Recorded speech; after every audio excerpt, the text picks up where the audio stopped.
وجہ سے جو ہم بستری ہے وہ صرف اسی راستے میں جائز ہے جس سے اولاد ہوتی ہے، کیونکہ عورت کو اللہ نے بنایا ہے نسل بڑھانے کے لیے.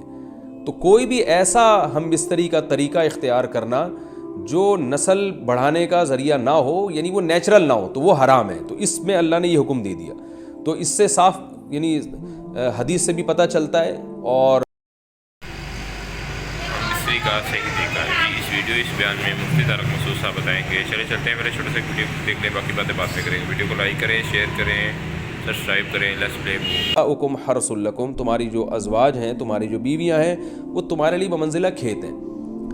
کھیت کا مطلب کیا ہوتا ہے؟ پیداوار بڑھانے کا ذریعہ.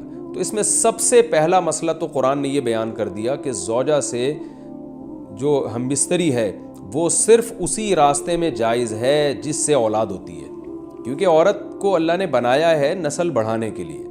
تو کوئی بھی ایسا ہم بستری کا طریقہ اختیار کرنا جو نسل بڑھانے کا ذریعہ نہ ہو، یعنی وہ نیچرل نہ ہو، تو وہ حرام ہے. تو اس میں اللہ نے یہ حکم دے دیا. تو اس سے صاف یعنی حدیث سے بھی پتہ چلتا ہے، اور تمام فقہاء کا اجماع بھی ہے اس آیت کی روشنی میں کہ مسئلہ تھوڑا حیا کے خلاف ہے، لیکن میرا خیال ہے بتانا ضروری ہے کہ پچھلے راستے سے عورت سے ہم بستری کرنا بالکل حرام ہے، ناجائز ہے. اور نبی صلی اللہ علیہ وسلم کی اس پہ بہت شدید لعنت ہے، بہت شدید وعید ہے.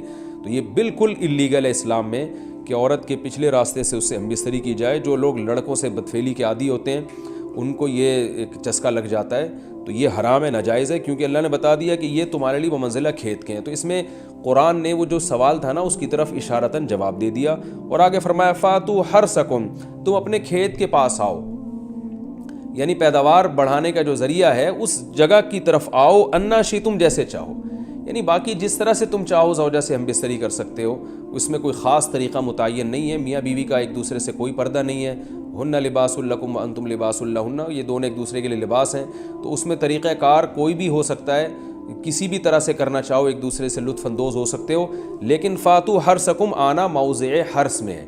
حرث کا مطلب وہ اس جگہ کی طرف آنا ہے جہاں سے نسل بڑھتی ہے، کسی اور راستے کی طرف. اس سے صاف طور پر جو ہے نا وہ جو فاسق فاجر لوگوں کی جو برائی ہے، جو لڑکوں سے بدفعلی کے نتیجے میں پیدا ہوتی ہے، اس کا اللہ نے قلعہ کر دیا کہ اس کی اسلام میں بالکل اجازت نہیں ہے.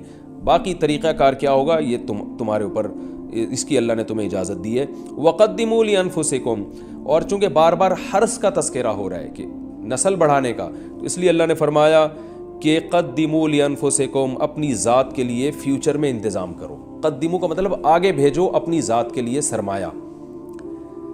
کیا مطلب؟ کہ جب زوجہ سے ہم بستری کرو تو نیت اولاد کی ہونی چاہیے، تاکہ وہ اولاد دنیا میں بھی اور آخرت میں بھی تمہارے لیے ذخیرہ بن جائے. تو یہ نسل بڑھانے کی بہت زبردست ترغیب ہے اس آیت میں. اور اس آیت میں اللہ نے عورت کا کہ بہت ساری ذمہ داریوں میں سے ایک بڑی ذمہ داری کا بھی بیان بتا دیا کہ عورت کو اللہ نے بنایا ہے. جو مرد اور عورت کا جو فرق رکھا ہے نا، اس فرق کی بڑی وجہ یہی ہے کہ مرد کے اسپم کو اللہ نے بیج کے طور پہ پیدا کیا ہے، اور عورت کو اللہ نے زمین کے طور پہ. تو بیج اور زمین کے ملاپ کا بنیادی مقصد ہی نسل بڑھانا، پیداوار بڑھانا ہوتا ہے، نہ یہ کہ نسل روکنا. آج فیملی پلاننگ والوں نے اس آیت کی دھجیاں اڑا دی ہیں، اور جو پوری دنیا میں ایک بیہودہ قسم کی تحریک چل رہی ہے، یہ آیت بالکل اس کی نفی کر رہی ہے. اس لیے اللہ نے فرمایا اچھا، اللہ نے اس کا بھی جواب دے دیا کہ جو فیملی پلاننگ والے کہتے ہیں نا نسل بڑھنے سے تمہارا نقصان ہوگا، خرچے بڑھ جائیں گے، تو اللہ فرماتا ہے قدموا لانفسکم، تمہارا فیوچر بن جائے گا، سنور جائے گا. کیونکہ اولاد پہ اتنی انویسٹمنٹ نہیں ہوتی جتنا اس کا آؤٹ پٹ ہوتا ہے. ان پٹ کم ہے، آؤٹ پٹ زیادہ ہے. انویسٹمنٹ کم ہے، اس کے جو پروفٹ ہے وہ زیادہ ہے، دنیا میں بھی اور آخرت میں بھی. تو اللہ نے فرمایا اپنے نفس کے لیے، فیوچر کے لیے انتظام کرو، بڑھاپے کے لیے انتظام کرو. تمہارے بیٹے ہوں گے، بیٹیاں ہوں گی، پوتے ہوں گے، نواسے ہوں گے، بہویں ہوں گی. یہ دنیا کا مستقبل اور آخرت کا مستقبل کیا ہے؟ جو عبداللہ بن عمر رضی اللہ تعالیٰ عنہ نے جب نکاح کا ارادہ ترک کیا تو آپ کی جو ہمشیرہ تھی حضرت حفصہ، انہوں نے فرمایا کہ نکاح کرو، تمہارے اولاد ہوگی، دنیا سے جاؤ گے تو تمہارے لیے دعائیں مانگے گی. تو یہ آخرت کے لیے ذخیرہ ہے.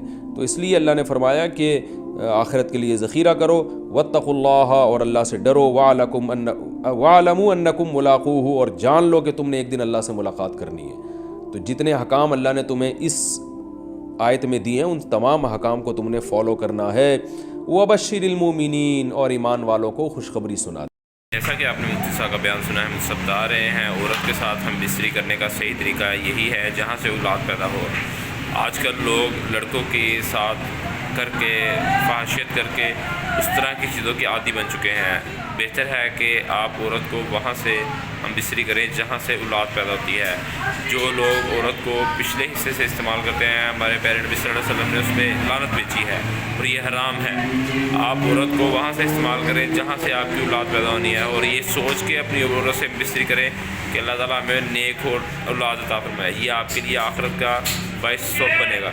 اس طرح کی ہماری مزید ویڈیو دیکھنے کے لیے ہمارے چینل کو لائک کریں، سبسکرائب کریں۔ اوکے، اللہ حافظ، ملتے ہیں ایک نئی ویڈیو۔